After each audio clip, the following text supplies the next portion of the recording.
इतिहास स्कूल का बहुत पुराना रहा है। यहाँ से कई ऐसे स्टूडेंट्स निकले हैं जो कि विभिन्न क्षेत्र में जाकर अपना परचम लहराने का काम उन्होंने किया है। और इतना ही नहीं, इससे पहले भी माननीय विधायक कोड़ैयाहाट के साथ हम लोग ने यहाँ पे सभा की थी। मुझे याद है रघुवर दास जी की सरकार में भी हम लोगों ने यहाँ किया था। उस समय अरविंद जी डीसी हुआ करते थे, मैं और विधायक जी यहाँ उपस्थित थे और वहां पे भी हम लोगों ने योजना का, हॉस्टल्स का यहाँ पर हम लोगों ने उद्घाटन किया। तो ये एक सतत प्रक्रिया है, ये चलती रहेगी, चाहे सरकार जिसकी भी हो। सरकार आएंगी जाएंगी, लेकिन विकास का कार्य कहीं कम कहीं बेसी चलता रहेगा। मुझे खुशी है कि आज इंफ्रास्ट्रक्चर के नाम पर कम से कम जो प्रेजेंटेशन मुझे दिया गया उसके आधार पर मैं कह सकता हूं कि मूलभूत सुविधा जो एक स्कूल में होनी चाहिए, वो चाहे वो स्टेम टेक्नोलॉजी में साइंस कंप्यूटर लैब की आवश्यकता हो, चाहे हॉस्टल्स हो, चाहे बाउंड्री वॉल हो, चाहे इंफ्रास्ट्रक्चर डेवलपमेंट हो।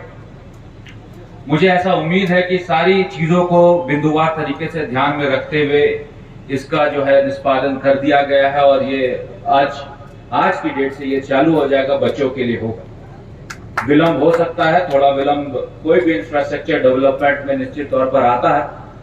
उन सब चीज को दरकिनार करते हुए एक अच्छी पहल जो हुई है उसका हम लोग आज गवाह बनने जा रहे हैं। लेकिन चीजों को इम्प्रूव करने की, समस्याओं का निदान करने के लिए भी और बहुत सब चीजें हैं। सिर्फ इंफ्रास्ट्रक्चर बनाना हम लोगों की प्राथमिकता नहीं होनी चाहिए। इसके साथ साथ हम लोग ह्यूमन रिसोर्स कैसे स्कूलों में दे, टीचर्स कैसे दे, उसके लिए पॉलिसी कैसे बने, उसके लिए नियुक्ति कैसे हो, इन सब चीजों पे भी सरकार को ध्यान देने की आवश्यकता है। और सरकार कह रही है, पेपर में कह रही है कि होगी नियुक्तियां। मुझे भी विश्वास है कि आने वाले दिन में नियुक्तियां होनी चाहिए, लेकिन जितनी जल्द नियुक्ति होगी तो मुझे लगता है कि बच्चों को इसका सीधा सीधा फायदा मिलने जा रहा है। यहाँ का ऐतिहासिक बेनाली छात्रावास रहा है, कई बार हम लोगों ने उस छात्रावास का भ्रमण किया। जर्जर कंडीशन में वो छात्रावास था।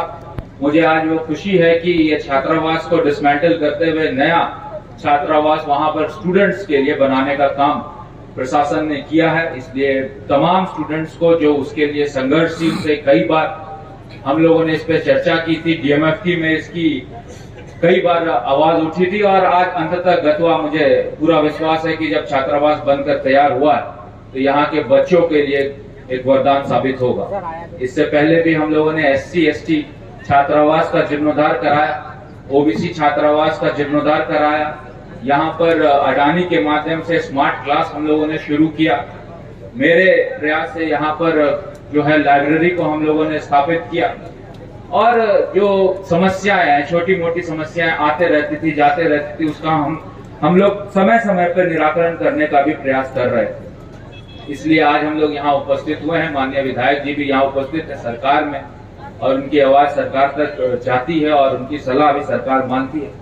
मेरा कुछ बिंदुओं में आग्रह होगा कि ठीक है, हम लोग सरकारी विद्यालय को तो ठीक कर रहे हैं, लेकिन राइट टू एजुकेशन, डीसी साहब भी यहाँ उपस्थित है, राइट टू एजुकेशन के तहत जो गरीब बच्चे हैं जो प्राइवेट यूनिवर्सिटी स्कूल्स में जाते हैं उसका एडमिशन हो, ये सबसे बड़ी हम लोगों के लिए चैलेंज है।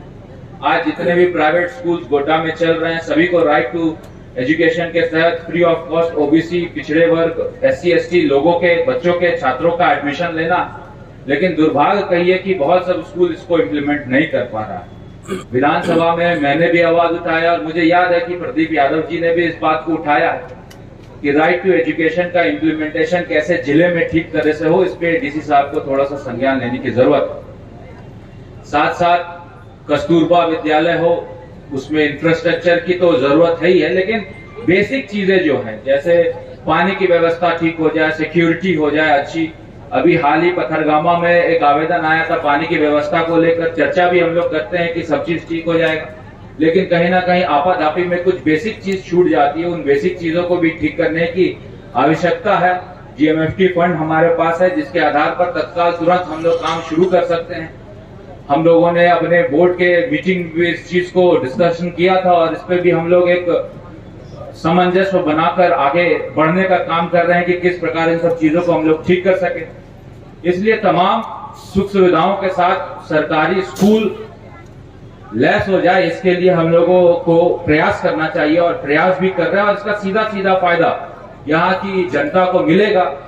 अभी राजनीतिक मंच नहीं है तो कई बातों का हम लोग उल्लेख नहीं कर सकते हैं, लेकिन यहाँ पर जिले के आला अधिकारी उपस्थित हुए हैं, माननीय विधायक उपस्थित हुए हैं, सारे जनप्रतिनिधि उपस्थित हुए हैं। तो एक सौहार्द वातावरण में किन चीजों को हम लोग आने वाले समय में इम्प्लीमेंट कर सके, उसको लेकर भी थोड़ी चर्चा हो जानी चाहिए। इसलिए मुझे लगा कि इन सब चीजों की जिक्र यहाँ करनी चाहिए।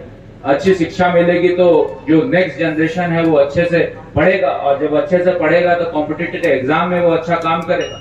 कॉम्पिटिटिव एग्जाम में जब वो अच्छा काम करेगा तो नौकरियां मिलेगी, जॉब मिलेगी, और देश के विकास में वो अपना योगदान देगा।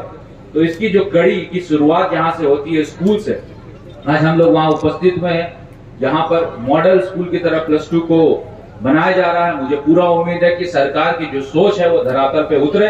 कहीं कुछ कमी बेसी रह जाए तो मैं डीसी साहब से आग्रह करूंगा कि तलाकाल तुरंत उस कामों का निष्पादन और निपटारा हो। मैं पुनः डीसी साहब को उनके एफर्ट के लिए जो ग्राउंड लेवल पे स्कूलों में दिख रहा है धन्यवाद देता हूँ, आभार प्रकट करता हूँ, और साथ साथ जो सुझाव मैंने दिया है उसको अमली जामा कैसे आने वाले दिन में पहनाया जाए, उस पर भी थोड़ा चिंता करने की जरूरत है। इन्हीं सब बातों के साथ सबको बहुत बहुत धन्यवाद, बहुत बहुत